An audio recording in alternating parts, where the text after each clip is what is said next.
जो मेरा अपना असेसमेंट है, मैं चीजों को बहुत इवेल्युएट करता हूं, समझता हूं पहले। ये इशू सिर्फ एक पर्टिकुलर एग्जाम का नहीं है कि एसएससी में नॉर्मलाइजेशन खराब हुआ है, वो एक इशू है, बट सवाल यह है कि क्या इस समस्या का जड़ से समाधान होना चाहिए या नहीं होना चाहिए, यह फैसला भी आपको लेना है। और अगर इस समस्या का जड़ से समाधान होना चाहिए कि सरकारी एग्जाम में परीक्षा देने वाला आदमी, बच्चा 10-10 साल तक, कई एग्जाम 10-10 साल तक रिजल्ट नहीं आता उनका, क्या हम बेवकूफ हैं कि हम इस व्यवस्था को बर्दाश्त करते रहेंगे कि जैसा चल रहा है चलने दो? या तो साफ साफ बोल दो कि नौकरी नहीं देंगे, हम अपना जुगाड़ करो कहीं और, तो फिर हम वो काम करेंगे। साफ साफ बोल दो ना। ये तो धोखा हुआ ना कि बोल देते कि इतनी वैकेंसी आएगी, रेलवे में 2.5 लाख वैकेंसी, उसके बाद क्या हुआ? 2 साल तक वो एग्जाम लटका रह गया नोटिफिकेशन के बाद। फिर कैंपेन करो, वर्ल्ड वाइड ट्रेंड होगा, तब जाके एग्जाम की डेट आएगी, और एग्जाम भी चल रहा है, जून तक चलेगा। तो हमें हक है एक प्रॉपर प्रोसेस का, हमें हक है एक कमिटमेंट का कि ये एग्जाम की नोटिस है और इस एग्जाम की नोटिस में ये प्रोसेस है, ये प्रोसेस फेयर है, ऐसे ऐसे होना है, क्या होना है, सारी क्लैरिटी होनी चाहिए। वैकेंसी आती है मतलब वैकेंसी होती है, और अगर वैकेंसी होती है और वैकेंसी आई है तो जल्दी क्यों नहीं भरी जाती हो? क्यों लटका के रखा जाता है बच्चों को? ये मूर्ख बनाने का तरीका हुआ ना। और अगर कमी परीक्षा संस्थाओं में है, हटाओ ऐसी परीक्षा संस्थाओं को जो हमारे टैक्स पेयर मनी से चलती है। यार आपके मां बाप पैसा दे रहे हैं उसके लिए। जो सरकारी कर्मचारियों की जो उसमें बैठ के संस्थाओं में काम कर रहे हैं, उनकी सैलरी कहां से जाती है? टैक्स पेयर्स मनी है, हमारी और आपके पैसे हैं जो जाते हैं उनकी सैलरी के तौर पे। और अगर वो काम नहीं कर रहे हैं तो ये बहुत बड़ी बर्बादी और बदहाली है। तो एसएससी में जो 18 नवंबर को पेपर बनाया गया, पहली बात, जिन्होंने 18 नवंबर को एग्जाम दिया ये उनकी चॉइस नहीं थी, वो तो इन्होंने दिया कि किसको 18 नवंबर को देना है। ये कौन सी संस्था एग्जाम करा रही है जिसको ये मालूम नहीं चल रहा है कि 18 नवंबर वाले पेपर का लेवल 15 और 16 से बहुत डिफरेंट है? इसका मतलब कोई मूर्ख बैठ के पेपर बना रहा है, उसको कोई कुछ पढ़ी नहीं है कि कुछ भी बना के दे दो यार, कुछ भी बना के दे दोगे तुम पेपर। किस बात का इतना बड़ा स्टाफ सिलेक्शन कमीशन बनाया गया जिसमें इतने सारे इंप्लॉइज की सैलरी, हमारा पब्लिक का पैसा बर्बाद हो रहा है उसमें? उन्हें एक पेपर कराना नहीं आता कि 3 शिफ्ट में अगर पेपर हो रहे हैं तुम एक ऐसा पेपर बना दोगे कि नॉर्मलाइजेशन बर्बाद ही कर देगा सबको। आखिर हर बार ऐसा क्यों होता है? तो ये संस्थाएं बिल्कुल बकवास संस्थाएं हैं, फिर किसी काम की नहीं है। तो सवाल यह है कि समस्या का अंत तक अगर समाधान चाहिए तो लड़ाई तुम्हें लंबी लड़नी पड़ेगी, ध्यान रखिएगा। और अगर सिर्फ कुछ एक मुद्दों का समाधान चाहिए तो लड़ाई फिर छोटी है तुम्हारी।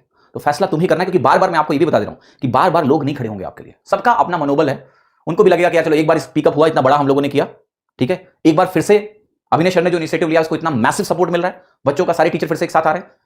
टीचर मैं बता रहा हूं नहीं रुकेगा, वो सामने आएगा आपके लिए, वो रुक ही नहीं सकता है। वो आपके लिए सब कुछ दांव पे लगा के खड़ा हो जाता है। आपको क्या लगता है ये आसान है खड़े होकर बोलना? सब बोलते हैं क्योंकि उन्हें पता है कि उन्हें भी आपके लिए ही काम करना है। तो अगर आप सफर करोगे तो वो भी सफर करेंगे। मजा ही नहीं आता यार, मैं लिटरली आपको बता रहा हूं। मेरे कई दोस्त हैं जो आईआईटी के लिए पढ़ाते हैं, कैट के लिए पढ़ाते हैं, मजाक उड़ाते हैं मेरा यार। कहते हैं तुम किस एग्जाम के लिए पढ़ाते हो? कभी एग्जाम नहीं हुआ, कभी पेपर आउट हो गया, ये हो गया, वो हो गया, हम पहले ही बोल रहे थे मत जाओ पढ़ाने इसके लिए, सरकारी नौकरी के लिए। ये क्या जोक चल रहा है यार? भारत महान ऐसे नहीं बन सकता है। यहां इतनी लचर परीक्षा व्यवस्था है। और मैं आपको बता रहा हूं कि यहां पर ये सवाल बीजेपी और कांग्रेस का नहीं है कि बच्चों का मुद्दा उठता है तो कांग्रेस आगे आ जाती है उठाने के लिए। कांग्रेस के राज्य में कुछ गड़बड़ी होगी तो बीजेपी मुद्दा उठा लेगी। सवाल यह है कि सब यही करते हैं। व्यवस्था सुधारने की जिम्मेदारी कोई लेना ही नहीं चाहता है, किसी को कोई पड़ी नहीं है। उन्हें लगता है सब बेवकूफ बच्चे हैं सरकारी नौकरी के पीछे जो भाग रहे हैं। अरे मत दो ना, बता दो कि नहीं देंगे नौकरी। वो भी हिम्मत नहीं है, वो नहीं बोलेंगे, वो नहीं बोलेंगे, झूठा वादा करेंगे कि आपको नौकरियां मिलेंगी और फिर उस नौकरी के लिए तुम्हें 5-5 साल लटका के रखेंगे, फिर वादा कर देंगे नौकरियां मिलेंगी। ये झूठ नहीं है तो क्या है? ये करप्शन नहीं है तो क्या है? झूठ भी करप्शन है ना, बेवकूफ बनाने का तरीका है। तो सवाल देखिए ये है कि सबसे पहली बात तो ये है कि अगर हमें एक ट्रांसपेरेंट प्रोसेस की मांग है तो ये एक फंडामेंटल राइट है आपका। एसएससी क्यों बार बार ये मजाक करता है यार? कभी यूएफएम लगा दिया, कभी कुछ कर दिया। ये वहां खेल चलता है क्या? शतरंज की बिसात बिछा के बैठे हुए हैं क्या वहां पर लोग, कर्मचारी लोग? कुछ भी करेंगे, पेपर ऐसा दे दो कि बच्चे परेशान हो जाए लास्ट में। ये मजाक चल रहा है। और फिर लोग एक्सपेक्ट करते हैं कि तुम बोलो भी मत। अभी जैसे ही टीचर्स बोलना शुरू करेंगे, मैं आपको बता रहा हूं कि क्या होगा। अभी उधर से आवाज आने लगेगी कि ये कांग्रेस ने करा दिया, ये बीजेपी ने करा दिया, ये उसने करा दिया। नहीं, बीजेपी नहीं बोलेगी, कांग्रेस बोलेंगे लोग कि ये लोग कांग्रेस के एजेंट है। भैया ये आम बच्चे हैं और हम लोग आम टीचर हैं, हमारी कोई वैल्यू नहीं है। बट जब मजबूर करोगे तो क्या करेंगे? बोलेंगे नहीं, बैठे रहें। तो मोदी फिर अंडरस्कोर लगाना था सभी को, फिर रोजगार की स्पेलिंग देखो अंडरस्कोर दो, ये वाला मैं बताऊं थोड़ा सा।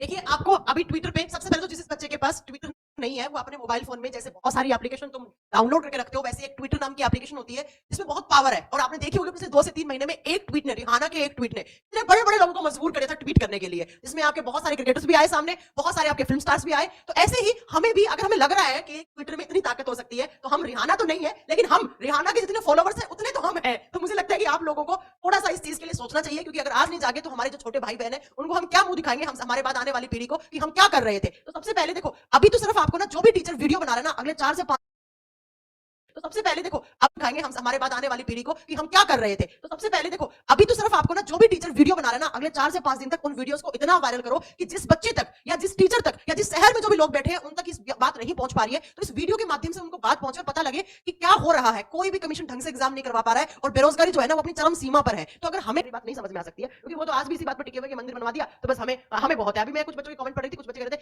हमें कोई मतलब नहीं है रोजगार से, हमें मंदिर बनवा दिया। हाँ तो बेटा तुम मंदिर में जाकर वहीं पर घंटी वंटी बजाने का काम कर लेना तुम, लेकिन तुमको नौकरी मिल जाएगी, बाकी सबको तो मिलेगी नहीं। तो सबसे पहले तो इन वीडियोस को इतना वायरल करो कि जब हम 25 फरवरी को सुबह 11 बजे अगर हम ट्वीट कैंपेन करते हैं तो एक बार फिर से हम वैसे ही इतिहास को दोहराएं जैसे हमने 4 महीने पहले एग्जैक्ट दोहराया था। और देखिए आपको हमने 7 दिन के अंदर अंदर पूरा का पूरा हमने नोटिफिकेशन जारी करवा लिया था। तो मुझे लगता है कि इस बार भी जो आपके भाई के साथ या जो भी आपकी बहन ने एग्जाम दिया होगा 18 नवंबर को, तो उनके साथ भी थोड़ा सा इंसाफ, अगर उनको इंसाफ मिल जाता है तो अच्छी बात है। एक ना दिमाग में सेट हो जाएगी चीज, हाँ ऐसा कोई अगर गलत कर रहा है कोई भी कमीशन, युवा उसको डिफेंड करेंगे और हम लोग अगर डिफेंड करें उस चीज को तो वो चीज सही भी हो सकती है। तो इससे एक पॉजिटिव रिस्पॉन्स आएगा। तो सबसे पहले तो वायरल करो कि हर जगह ये पहुंच जाए। उसके बाद आपको क्या करना है, जब ट्विटर पे जाकर आप ट्वीट करोगे, जिसके पास ट्विटर अकाउंट नहीं वो ट्विटर पे अपना अकाउंट बनाए। उसके बाद आपको #मोदी_रोजगार_2 इस एक हैशटैग को इतना वायरल करना है, इतना वायरल करना है कि भाई पता तो चले कि रोजगार के अंदर भी तुम्हें सिर्फ वैकेंसी निकालने से रोजगार नहीं मिल रहा है, वैकेंसी निकालने के बाद भी बंदे को 3 साल बच्चा पढ़ रहा है, उसके बाद भी अगले 2.5। और अब अगर रोजगार पे बात नहीं हुई तो इस देश का युवा गले में बेरोजगार का पट्टा डाल के घूमेगा।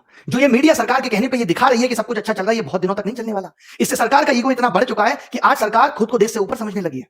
आप कितने भी आंदोलन कर लो, कितने भी प्रोटेस्ट कर लो, आपकी बात पे कोई ध्यान देने वाला नहीं है। हमने क्यों ये 25 तारीख रखी है, क्यों हमने 5 दिन का वक्त लिया है कि 5 दिन के अंदर हम इस पूरे देश को जगा देंगे, इस देश की मीडिया को जगा देंगे, इस देश की सेलिब्रिटीज को जगा देंगे। आवाज इतनी बुलंद होगी कि आज मिलियन ट्वीट्स होने के बाद भी अगर मीडिया इस मुद्दे पे बात नहीं करती, मीडिया अगर सरकार को अप्रोच नहीं करती कि देश में सब कुछ ठीक नहीं चल रहा, वैसे आप भी जानते हो, मैं भी जानता हूं कि सरकार को भी पता है कि इतना बड़ा मुद्दा नहीं है, हम किसी लॉ को वापस करने की बात नहीं कर रहे। मोदी रोजगार दो ट्विटर पे जो ट्रेंड कराने की बात हुई है, उस बात का इतना सा मतलब है कि सरकार अब शिक्षाविदों से भी बात करे। सरकार एक ऐसी कमेटी टाइम लिमिट में बना दे 10 दिन के अंदर, जो ये ऐसे लोगों से पूछे कि आखिर प्रॉब्लम है क्या। कहीं ऐसा ना हो कि हम इस आंदोलन को खत्म करने वाले नहीं है, ये लगातार चलने वाला है, फिर कहीं बाहर से कोई रिहाना ट्वीट कर दे, फिर हमारी देश की सेलिब्रिटी कहे ये तो आंतरिक मुद्दा है, हम निपट लेंगे। तो अभी आपके पास मौका है कि इस आंतरिक मुद्दे में हमारा सपोर्ट करें। जो कंगना जी रात 12 घंटे से सो रही हैं, अभी तक उनका कोई ट्वीट नहीं आया है। अक्षय कुमार साहब कनाडा में क्रिकेट खेल रहे हैं, उनका कोई ट्वीट नहीं आया है। और पूछता है भारत, अब युवा पूछता है कि तुम कब हमारी खबर दिखाओगे। अर्णब पूछता है युवा कि तुम कब हमारी खबर दिखाओगे। अमिताभ बच्चन साहब आप ही बता दो, कोरोना में तो आपने बहुत न्यूज चलाई, बच्चों से 1-1 रुपए इकट्ठा करके इन सेलिब्रिटीज को भिजवा देते हैं, कम से कम इनसे ट्वीट तो करवा ले। तो ये वीडियो सिर्फ रिक्वेस्ट मोड में बनाई जा रही है कि अगर मीडिया चैनल इस खबर को नहीं दिखाते, उनका काम है कि वो सरकार से बात नहीं करते, तो हम पहले तो ये समझेंगे कि आज भारत देश का, इस लोकतांत्रिक देश का चौथा स्तंभ ढह चुका है। और उसके बाद हमारी क्या ताकत है ये हम मीडिया को भी बता देंगे। हमें आता है बहुत अच्छी तरीके से आपको नीचा दिखाना। अगर आज इस देश की सेलिब्रिटी, आज अगर इस देश का न्यूज चैनल आगे बढ़ा है तो वो हमने बढ़ाया है। आज देश का 2.5 करोड़ युवा अगर परेशान है तो इंटू 5 कर लो, 12.5 करोड़ लोग उससे जुड़े हुए हैं। और उन सबके मोबाइल घर में जब टीवियों में ये चैनल डीएक्टिवेट हो जाएंगे तो उनको समझ में आ जाएगा कि हम क्या चीज हैं। हम नेटफ्लिक्स, हॉटस्टार सबको अनसब्सक्राइब करा देंगे इस युवा और उनकी फैमिली मेंबर्स के मोबाइल से, तब आपको हमारी ताकत के बारे में पता चलेगा। ये तो हमारी प्लानिंग का एक बहुत छोटा सा हिस्सा है। इसके बाद अभी क्या करेंगे आप सोच भी नहीं सकते। तो ये सीधी सीधी इसको आखिरी रिक्वेस्ट समझ लीजिए। सोशल मीडिया पे हूं, धमकी सबका इस्तेमाल नहीं कर सकता, रिक्वेस्ट कर रहा हूं, सभी मीडिया चैनल से कर रहा हूं। यशराज मुखौटे, तमाम तरीके के लोग जो बात बात पे गाने बनाते फिरते हैं, चीजों को वायरल करते हैं, मीडिया को ये दिखाने का वक्त मिल जाता है कि पौरी हो रही है, मीडिया को ये दिखाने का वक्त मिल जाता है रसोड़े में कौन तुम्हारा फूफा था है? जिसे देख के डर रहे थे तुम और तुम्हें दिखाना जरूरी हो गया था। 25 फरवरी 11 तारीख को ट्वीट करना है। आज आप लोगों ने दिखा दिया कि हमारी ताकत क्या है। बट ट्वीट में सिर्फ यह है कि मोदी रोजगार दो। इस ट्वीट पे अगर सरकार, आप खुद बताओ, कल से ये ट्वीट चल रहा है, जब तो जरासी देश पे मिनिस्ट्री ऑफ होम अफेयर्स ने एक नोटिफिकेशन निकाल दिया था। अब सरकार एक नोटिफिकेशन निकाल के ये नहीं कह सकती थी कि हम रिफॉर्म्स पे बात करने के लिए तैयार हैं। मैं लीड करूंगा एसएससी को, ये मैं बोल रहा हूं, और बाकी के एग्जाम्स की प्रॉब्लम को भी मैंने ये सोच लिया। ये स्टूडेंट से बात नहीं करनी, स्टूडेंट्स को हम रिप्रेजेंट कर रहे हैं, उसकी समस्या को हम समझते हैं। मैं कभी नहीं कहूंगा स्टूडेंट्स तुम आगे आओ। मैंने ये मुहिम उठाई है, मुझे साथ चाहिए आपका हाथ जोड़ के। जितने भी बड़े बड़े यूट्यूब चैनल है, चाहे वो ध्रुव राठी है, आप सबको एकजुट होना है। चाहे वो Utkarsh classes Jodhpur, Rakesh Yadav reader publication, जितने भी बड़े बड़े लोग, बड़े बड़े टीचर जिनको बच्चों ने प्यार देके यहां तक पहुंचा है, उनका भी फर्ज बनता है कि सबको एकजुट करें। हमारा टारगेट ट्वीट का मोदी रोजगार दो तो है, बट इसके मायने बहुत बड़े हैं। जो हमारी मांगे थी उसको हम एक ट्वीट में नहीं सिमटा सकते थे। हमारा इस बात का मतलब है कि सरकार की नजर में जब ये आए तो सरकार पूछे समस्या क्या है, और फिर हम उनको समस्या बताएं कि इतनी समस्या है और इनको कितने दिन में आप खत्म कर दोगे, सॉल्व कर दोगे इनको। मुद्दा ये है। नहीं तो आज आपने देखा होगा पीएमओ ने अपने लाइक डिसलाइक बटन बंद कर दिए। मतलब अब राजा ये नहीं देखना चाहता कि हमारी वीडियो लाइक हो रही है डिसलाइक। मोदी जी के लास्ट वीडियो पे 2500 डिसलाइक है मात्र। शर्म करो, बस 2500। ऐसे कैसे काम चलेगा? कम से कम मिलियन में डिसलाइक भी करना है, मिलियन में डिसलाइक करना है, कमेंट करना है, वीडियो को रिपोर्ट करना है।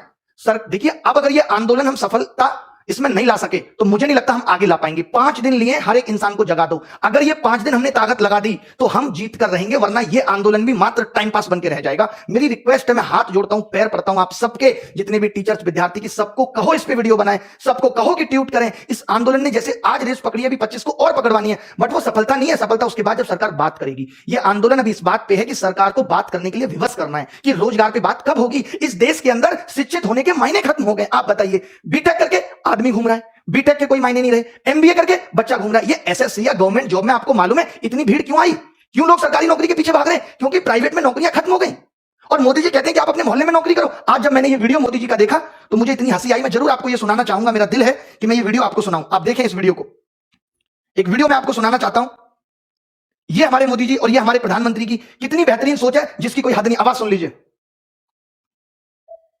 ये देखिए। छोटे कारखाने लगे, हर गांव गली मोहल्ले में रोजगारी का अवसर पैदा हो और नौजवान अपने ही इलाके में रोजगार कमाए, ताकि शाम को अपने माँ बाप के पास जाकर के बैठ सके, माँ बाप के साथ सूत बांट सके, माँ बाप के साथ बैठ करके रूखी सूखी रोटी खा सके। ये हमें पता है। ये बताइए, ये मोदी जी को करना है कि माँ बाप के साथ बैठ के रूखी सूखी रोटी खा सके। एक बात बताओ, दिल्ली और गांव में क्या अंतर रह गया? अगर सब अपने घर के आसपास ही रोजगार करेंगे, क्या मायने हैं इस मतलब के? तब तो फिर सीमा पे भी कोई जवान नहीं जाएगा देश की सुरक्षा के लिए। तब मोदी जी अपना झोला लेके गुजरात से दिल्ली क्यों आ गए थे? ये भी माँ बाप की सेवा करते और वहीं रोटी खाते। आपके को मैं 2 ऑप्शन देता हूं कि अपने गांव के आसपास 8,000 की नौकरी करके रूखी सूखी खाना पसंद करोगे, या 60,000 की नौकरी के लिए दिल्ली आओगे और 1 महीने में घर जाओगे और माँ बाप के लिए भी अच्छे वस्त्र लेके जाओगे। कौन सा ऑप्शन आप सुनोगे? यार, हमने कैसा प्रधानमंत्री चुन लिया। अजीबोगरीब बात करता है कि अपने मोहल्ले में नौकरी ढूंढो। क्या नौकरी ढूंढो? मोहल्ले के सारे कुत्तों को पकड़ के और शहर छोड़ के आऊं? ये नौकरी ढूंढूं गांव में? बताइए क्या करूं? अजीब बात कर रहे हैं। प्राइवेट नौकरी खत्म हुई थी तो गवर्नमेंट जॉब में आए थे। बीटेक करके पता चला कोई 8,000 की नौकरी देने वाला नहीं है, क्योंकि देश में उतनी कंपनियां नहीं है।